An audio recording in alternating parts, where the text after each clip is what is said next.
সুদানে টানা ২ বছর ধরে চলা ভয়াবহ গৃহযুদ্ধের অবসান ঘটাতে অবশেষে যুদ্ধবিরতির প্রস্তাবে রাজি হয়েছে আধা সামরিক বাহিনী র্যাপিড সাপোর্ট ফোর্সেস আরএসএফ।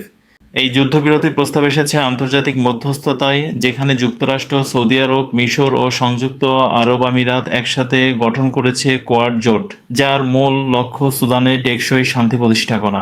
গত ২ বছরে এই সংঘাতে নিহত হয়েছে প্রায় ২ লক্ষাধিক মানুষ, আহত ও বাস্তুচ্যুত হয়েছে কোটি নাগরিক। রাজধানী খার্তুম এবং পশ্চিমাঞ্চলীয় দারফুর অঞ্চল প্রায় সম্পূর্ণ ধ্বংসস্তূপে পরিণত হয়েছে। সরকারি বাহিনী ও আরএসএফ এর মধ্যে চলা এই ক্ষমতার লড়াই দেশটিকে অর্থনৈতিক, রাজনৈতিক ও মানসিক সংকটে ঠেলে দিয়েছে।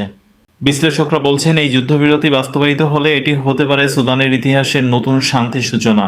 তবে অনেকে শঙ্কা প্রকাশ করছেন, অতীতের মতো আবারও চুক্তিভঙ্গ হতে পারে কিনা। যুক্তরাষ্ট্র ও সৌদি আরব এই চুক্তিকে স্বাগত জানিয়ে বলেছে, সুদানের জনগণ শান্তি চাই, যুদ্ধ নয়। অন্যদিকে জাতিসংঘ জানিয়েছে, এই যুদ্ধবিরতি সফল হলে দ্রুত মানবিক সহায়তা পৌঁছানো হবে ক্ষতিগ্রস্ত এলাকাগুলোতে। এখন দেখার বিষয় এই যুদ্ধবিরতি কতটা স্থায়ী হয় এবং সুদান সত্যিই কি শান্তির পথে ফিরবে।